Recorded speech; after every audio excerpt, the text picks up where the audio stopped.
믿을 수 없는 일이 벌어지고 있습니다. 도쿄를 떠나 서울로 향하는 외국인들이 폭발하고 있습니다. 2025년 말 한국 거주 외국인이 역대 최고를 기록했습니다. 외국인 밀집 지역은 단 1년 만에 31% 급증했고요. 도쿄 로폰기 시부야의 외국인 커뮤니티는 조용히 비어가고 있습니다. 서울 이태원, 한남동은 폭발 중이고요.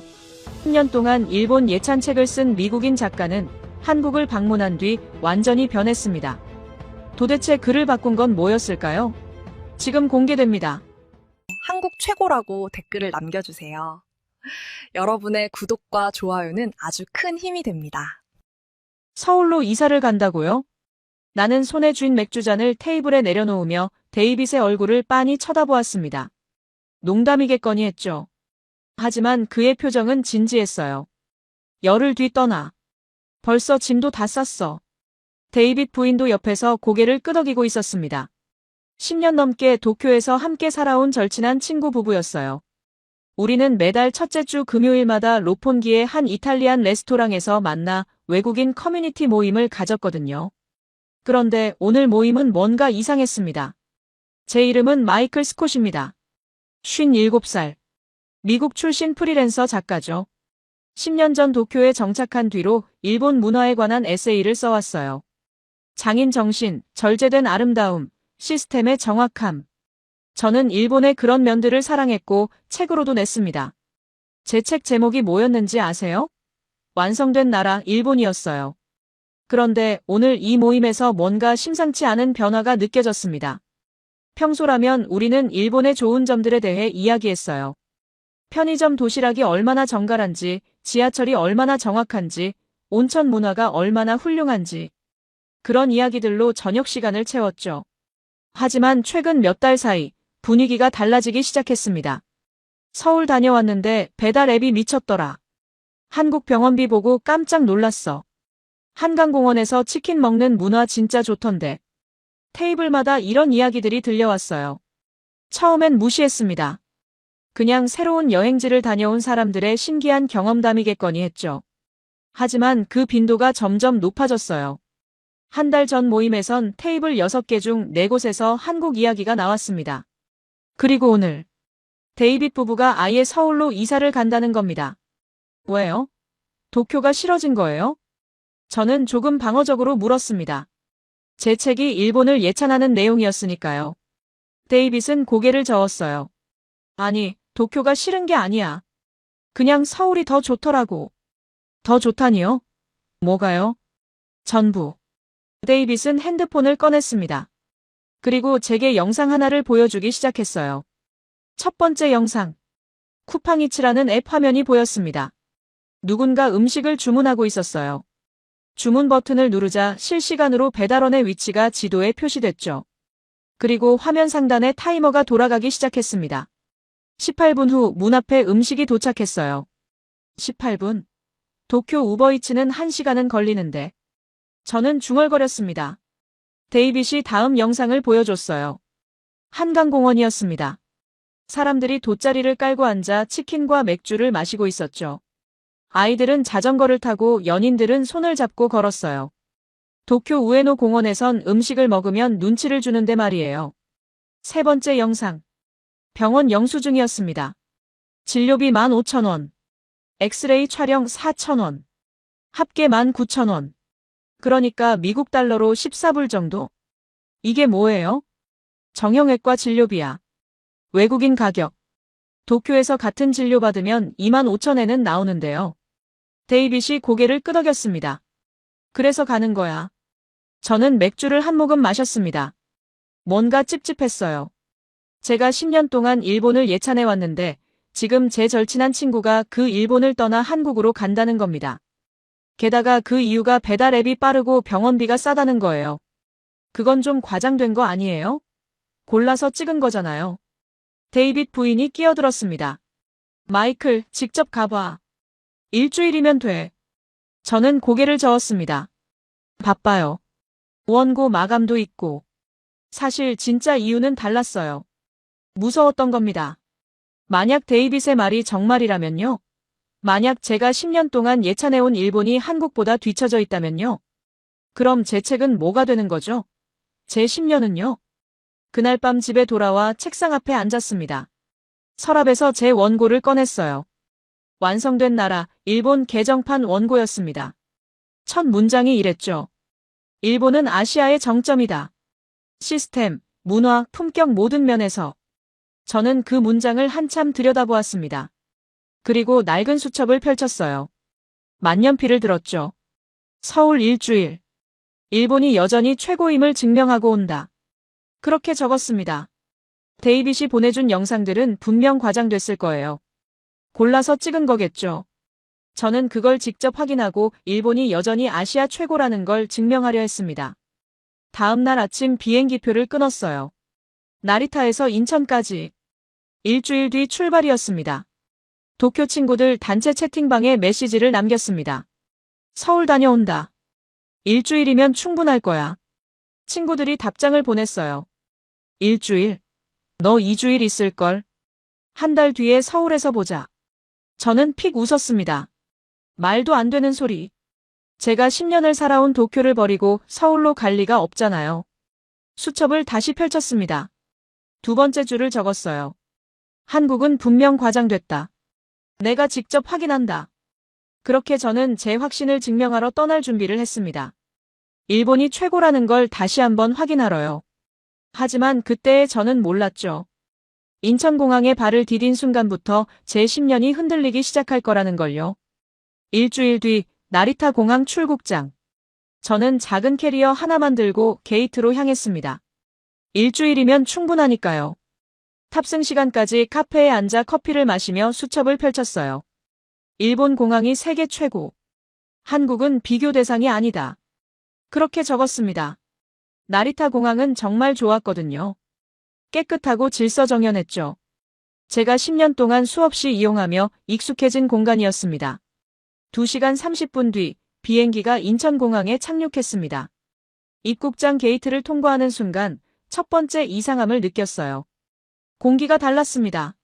나리타 공항 특유의 오래된 카펫 냄새, 에어컨 냄새가 없었어요. 그냥 깨끗했죠. 천장을 올려다봤습니다. 높았어요. 거대한 유리 천장으로 자연광이 쏟아져 들어왔습니다. 나리타보다 훨씬 밝고 개방적이었죠.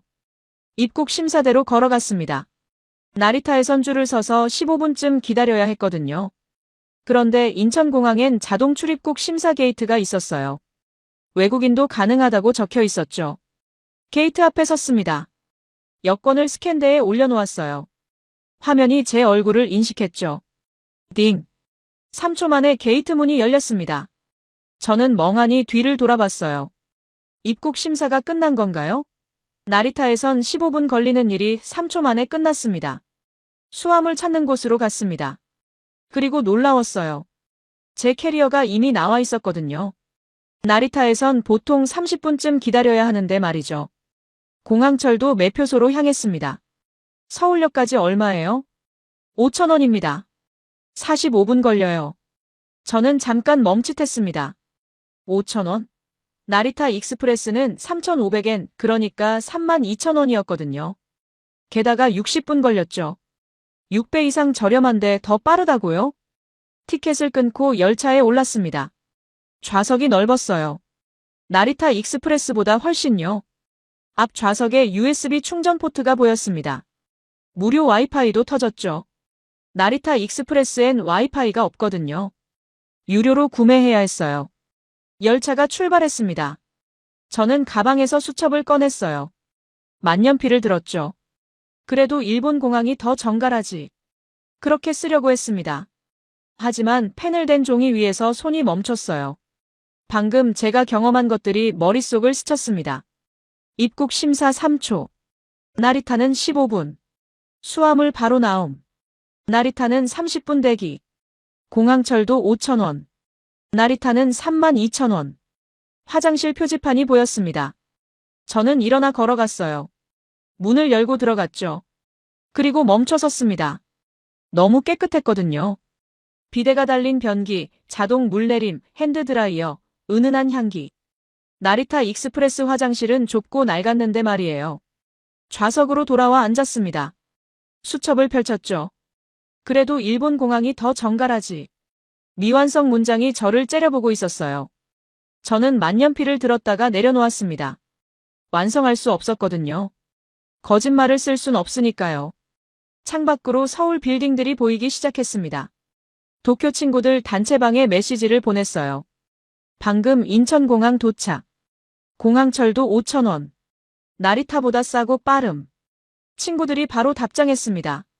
그래, 시작이야. 저는 핸드폰을 주머니에 넣었습니다.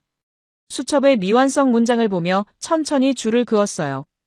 완성하지 않기로 했습니다. 열차가 서울역에 도착했습니다.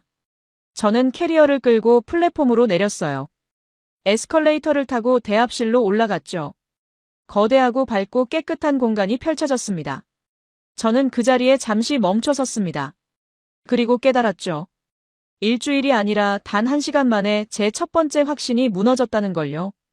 호텔은 명동 근처였습니다. 체크인을 마치고 방에 들어갔어요. 캐리어를 침대 옆에 놓고 창문을 열었습니다. 서울 시내가 내려다 보였죠. 불빛이 반짝이고 있었어요. 시간은 저녁 9시. 배가 고팠습니다. 도쿄에서라면 2가지 선택지가 있었어요. 첫째, 근처 편의점에 가서 차가운 도시락 사기. 둘째, 우버이츠로 주문하고 1시간 기다리기.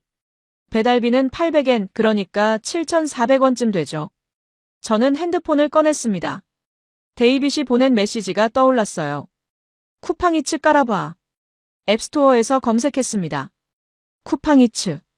다운로드를 눌렀어요. 설치가 끝나고 앱을 켰죠. 위치 권한을 요청했습니다. 허용을 눌렀어요. 그러자 화면에 주변 식당들이 쫙 뜨기 시작했습니다. 치킨, 피자, 중국집, 분식, 한식, 일식, 양식. 스크롤을 내리며 세어봤어요. 식당이 200개가 넘었습니다. 도쿄 우버이츠는 보통 20개 정도였는데 말이죠. 분식 카테고리를 눌렀습니다. 떡볶이 사진들이 보였어요. 데이빗이 보여줬던 그 음식이었죠. 한 집을 골랐습니다. 떡볶이 세트. 8,500원. 배달비를 확인했습니다. 0원. 무료라고요? 도쿄 우버이츠는 배달비만 800엔인데요. 저는 다시 한번 확인했어요. 정말 무료였습니다. 주문하기 버튼을 눌렀습니다. 예상 도착 시간이 화면에 떴어요. 20분에서 25분. 저는 핸드폰을 침대에 놓고 샤워를 하러 갔습니다. 샤워를 마치고 나왔습니다. 핸드폰을 확인했어요. 앱이 실시간으로 배달원 위치를 보여주고 있었습니다. 지도에 오토바이 아이콘이 움직이고 있었어요. 도쿄 우버이츠엔 없는 기능이었습니다. 배달원이 건물 앞에 도착했다고 알림이 왔습니다. 주문한 지 정확히 18분 후였어요. 저는 문을 열고 복도로 나갔죠. 엘리베이터 앞에서 배달원을 만났습니다. 젊은 남자였어요. 그는 웃으며 봉투를 건넸죠. 맛있게 드세요. 감사합니다. 배달원이 돌아갔습니다. 저는 봉투를 들고 방으로 들어왔어요. 책상 위에 내려놓고 열었습니다. 떡볶이가 김이 모락모락 나고 있었어요. 튀김도 들어있었죠. 일회용 젓가락과 포크도 함께 왔습니다. 뜨겁습니다. 18분 전에 주문한 음식이 아직도 뜨거웠어요. 도쿄에선 1시간 걸려서 오면 다 식어 있었거든요. 저는 젓가락을 들었습니다. 떡볶이 하나를 집어 입에 넣었어요. 달콤하고 매콤했습니다. 떡이 쫄깃했죠. 튀김은 바삭했어요. 저는 계속 먹었습니다. 순식간에 반이 사라졌어요. 이게 8,500원이라고요? 도쿄에서 비슷한 음식을 배달시키면 2,000엔은 나올 텐데요. 배달비까지 합치면 2,800엔. 한화로 25,000원쯤 되죠. 서울은 8,500원. 배달비 무료. 18분 배달. 저는 핸드폰을 들었습니다. 떡볶이 사진을 찍었어요. 도쿄 친구들 단체방에 올렸죠. 18분 만에 도착. 배달비 0원. 이거 실화냐? 친구들이 바로 답장을 보냈습니다. 그래서 내가 서울 왔다니까. 도쿄 돌아가기 싫어질걸? 일주일. 너 한 달 있을 거야. 저는 픽 웃었습니다. 말도 안 되는 소리. 배달이 빠르다고 도쿄를 버릴 리가 없잖아요. 떡볶이를 다 먹고 봉투를 정리했습니다. 그리고 수첩을 꺼냈어요. 만년필을 들었죠. 그래도 일본 편의점 도시락이 더 맛있지. 그렇게 쓰려고 했습니다. 일본 편의점 도시락은 정말 훌륭하거든요. 깔끔하게 포장되어 있고 종류도 다양하죠. 제가 10년 동안 수없이 먹어온 음식이었어요. 하지만 펜을 든 손이 멈췄습니다. 방금 먹은 떡볶이가 떠올랐어요. 뜨겁고 쫄깃하고 맛있었던 그 음식 말이죠. 18분 만에 배달비 무료로 온 음식. 일본 편의점 도시락은 차갑습니다. 전자레인지에 데워도 뜨겁지 않아요. 그냥 미지근해질 뿐이죠. 가격은 600엔. 한화로 6,000원쯤 돼요. 그것도 맛있습니다. 하지만 방금 먹은 떡볶이와 비교하면요. 저는 수첩을 내려다봤습니다. 미완성 문장이 또 하나 생겼어요. 그래도 일본 편의점 도시락이 더 맛있지. 완성할 수 없었습니다. 거짓말을 쓸 순 없으니까요. 창밖을 봤습니다. 명동거리가 여전히 밝았어요. 사람들이 걷고 있었죠. 밤 10시가 넘었는데도 활기찼습니다. 도쿄 친구들이 또 메시지를 보냈어요. 내일 뭐 할 거야? 데이빗이 추천한 곳 가볼 거야. 어디? 한강공원이랑 광장시장. 좋아. 사진 많이 찍어와. 저는 핸드폰을 내려놓았습니다. 침대에 누웠어요. 천장을 보며 생각했죠. 첫날부터 이상합니다. 공항도 이상했고 지금 배달도 이상했어요. 제가 알던 아시아와 달랐죠. 일주일이면 충분할 거라고 생각했습니다. 일본이 최고라는 걸 증명하고 돌아갈 거라고 믿었어요. 하지만 이미 두 가지 확신이 흔들렸습니다. 공항에서 하나, 배달에서 하나. 앞으로 엿새가 더 남았습니다. 저는 눈을 감았습니다. 내일은 다를 거예요.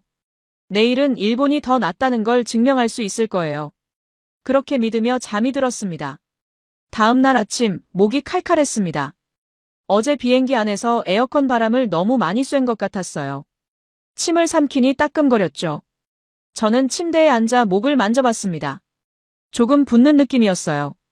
도쿄에서라면 어떻게 했을까요? 동네 병원에 갈 수는 있었을 겁니다. 하지만 비용이 문제였죠. 초진료만 8,000엔. 한화로 73,000원쯤 돼요. 외국인이라 보험이 없으면 25,000엔. 23만 원이었습니다. 게다가 영어 가능한 의사를 찾기도 쉽지 않았어요. 저는 호텔 프런트에 전화를 걸었습니다. 근처에 병원 있나요? 목감기 같은데요. 네, 도보로 5분 거리에 이비인후과 있습니다.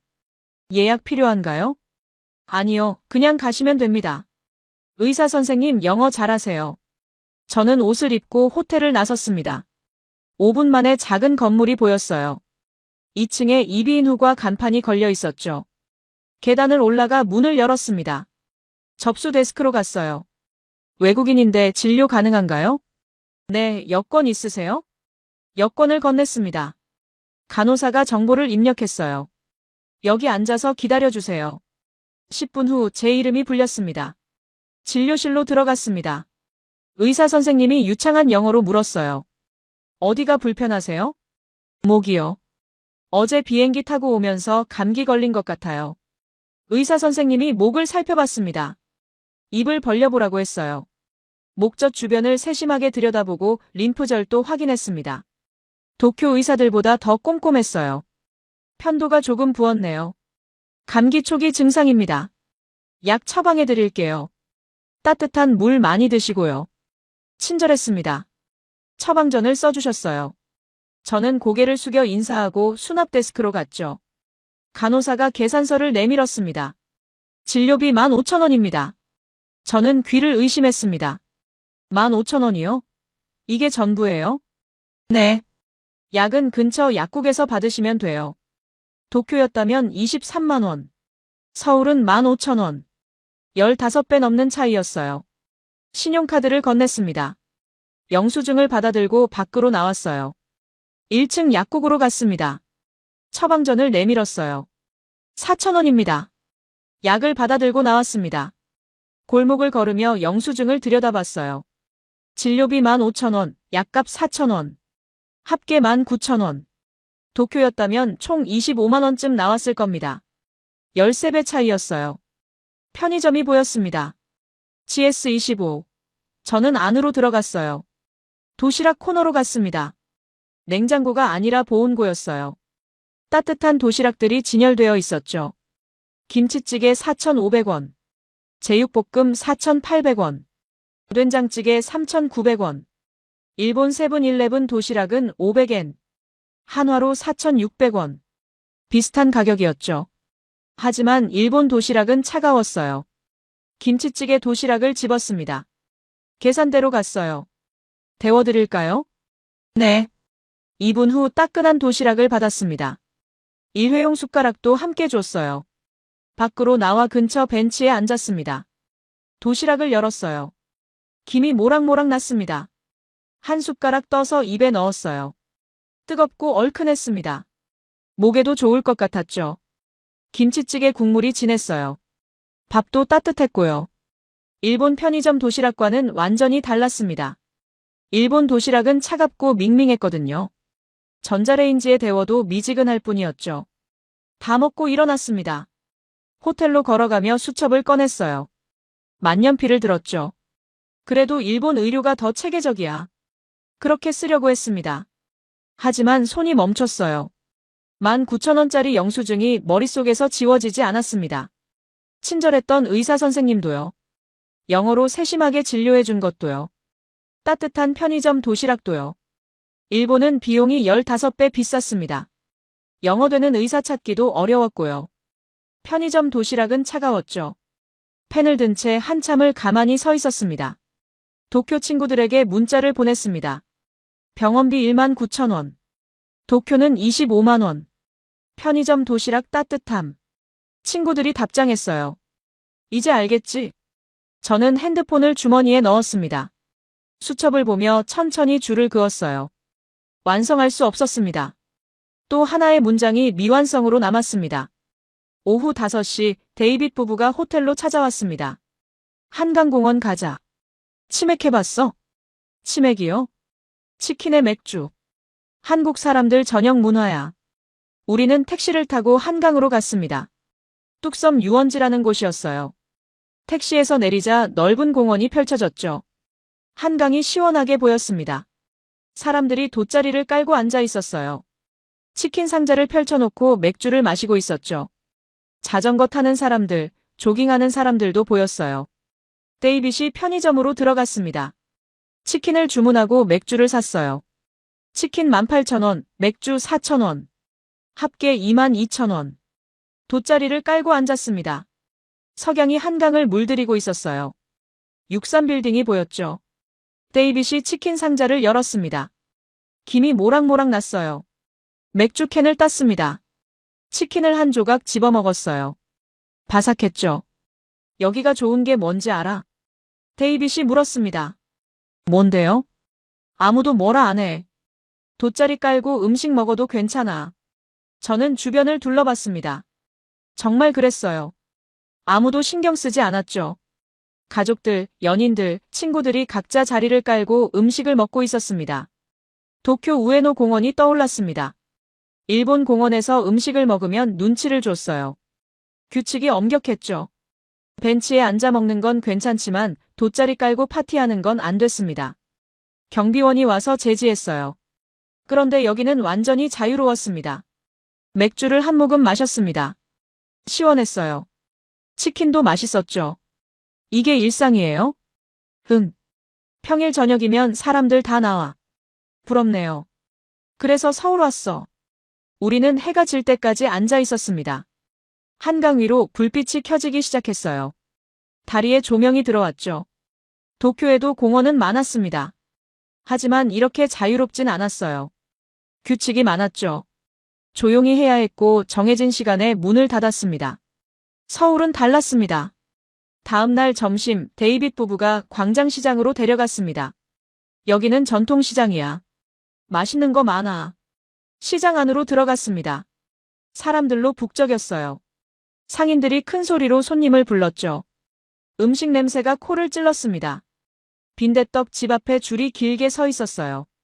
저기 가자. 우리도 줄을 섰습니다. 30분쯤 기다렸어요. 드디어 순서가 왔죠. 녹두빈대떡 5,000원이요. 막걸리 3,000원. 주문했습니다. 할머니가 커다란 철판에 빈대떡을 붙이고 계셨어요. 고소한 냄새가 났죠. 빈대떡이 나왔습니다. 김이 모락모락 났어요. 한 입 베어 물었죠. 바삭했습니다. 겉은 바삭하고 속은 부드러웠어요.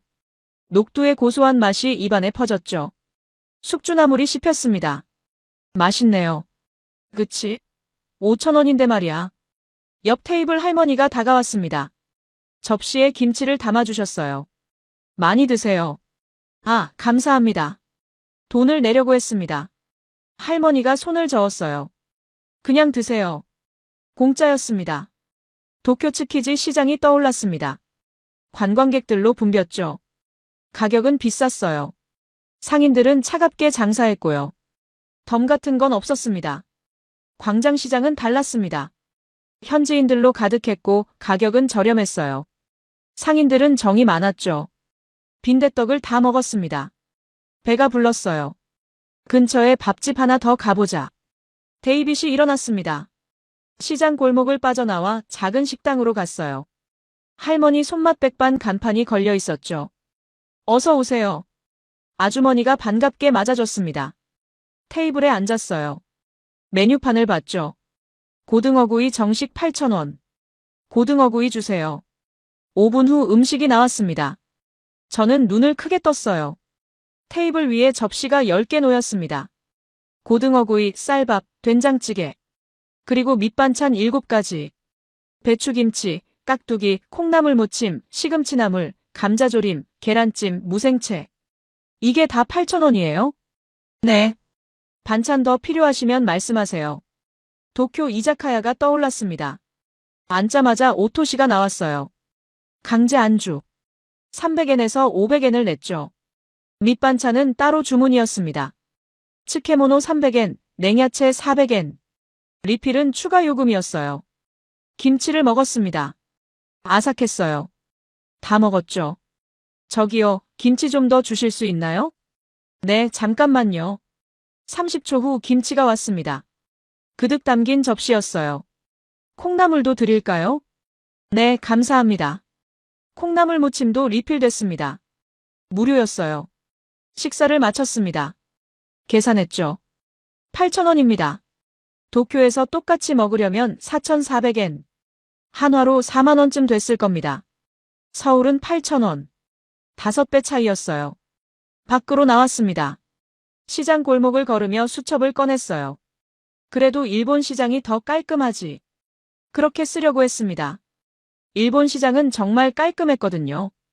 정리정돈이 잘 되어 있었죠. 하지만 펜을 든 손이 멈췄습니다. 방금 할머니가 덤으로 준 김치가 떠올랐어요. 무료로 리필된 밑반찬들도요. 5,000원짜리 빈대떡도요. 방금 할머니가 덤으로 준 김치가 떠올랐어요. 무료로 리필된 밑반찬들도요.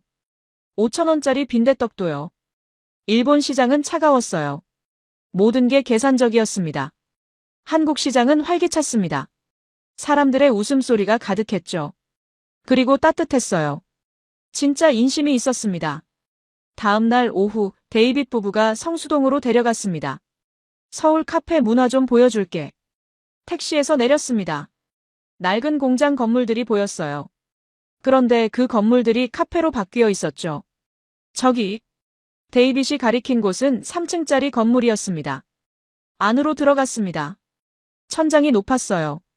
통유리로 햇빛이 쏟아져 들어왔죠. 공간이 엄청 넓었습니다. 도쿄 카페가 떠올랐습니다. 작고 아담했어요. 테이블 5개 정도 들어가면 꽉 찼죠. 여기는 테이블이 50개는 되어 보였습니다. 10배는 넓었어요. 카운터로 갔습니다. 메뉴판을 봤어요. 아메리카노 4,500원. 도쿄 스타벅스는 420엔. 한화로 3,900원. 비슷한 가격이었죠. 아메리카노 주세요. 3층으로 올라갔습니다. 창가 자리에 앉았어요. 밖으로 성수동 거리가 보였죠. 커피가 나왔습니다. 한 모금 마셨어요. 맛있었습니다.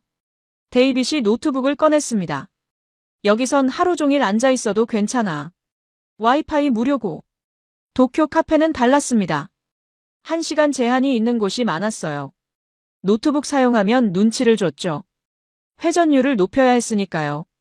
창밖을 보며 커피를 마셨습니다. 사람들이 노트북을 펴놓고 일하고 있었어요. 책을 읽는 사람도 있었죠. 아무도 서두르지 않았습니다. 편안했습니다. 다른 카페도 가볼까? 1시간 후 어니언이라는 카페로 갔습니다. 역시 3층짜리 건물이었어요. 인테리어가 세련됐죠. 아메리카노 5,000원. 조금 비쌌지만 공간이 엄청났습니다. 도쿄에서 이런 규모의 카페를 운영하려면 임대료가 어마어마했을 거예요. 커피값도 800엔은 받아야 했죠. 데이빗 부부 집으로 갔습니다. 마포구 오피스텔이었어요. 문을 열고 들어갔습니다. 넓었어요. 몇 평이에요? 60제곱미터. 한국식으로 18평. 월세는요? 150만 원. 저는 잠깐 계산했습니다. 도쿄에서 같은 위치, 같은 평수면 얼마였을까요? 최소 30만 엔. 한화로 270만 원은 됐을 겁니다. 서울은 150만 원. 거의 2배 차이였어요. 창밖으로 한강이 보였습니다. 야경이 아름다웠어요. 데이빗 부인이 와인을 따라줬습니다. 건배. 우리는 와인잔을 부딪혔습니다. 어때? 이제 알겠어? 데이빗이 물었습니다.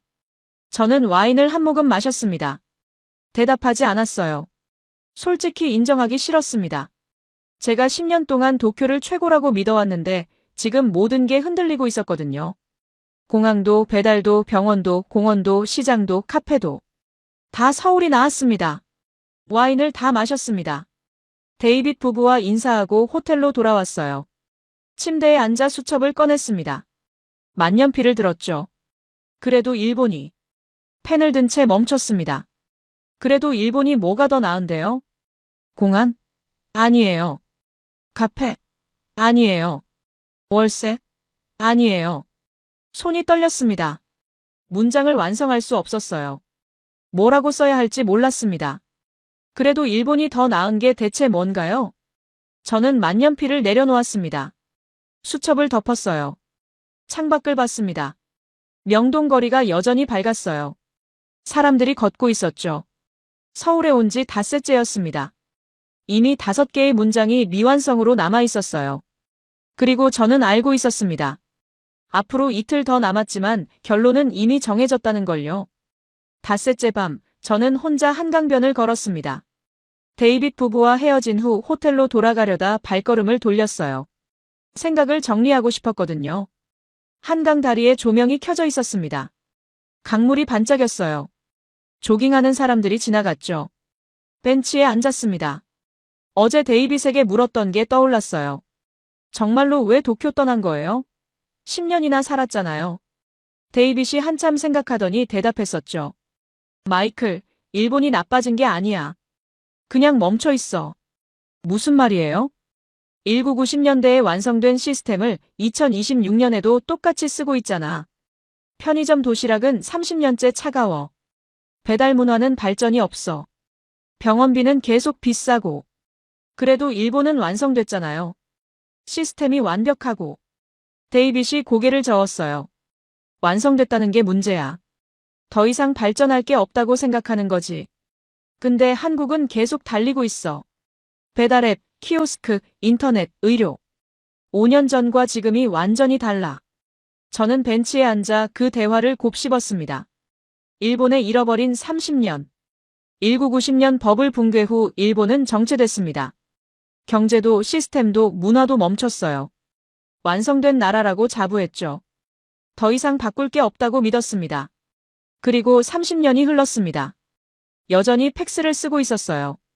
여전히 현금을 선호했죠. 편의점 도시락은 여전히 차가웠고 배달 문화는 여전히 불편했습니다. 완성됐으니까요. 바꿀 필요가 없었던 거죠. 한국은 달랐습니다. 1953년 전쟁 폐허.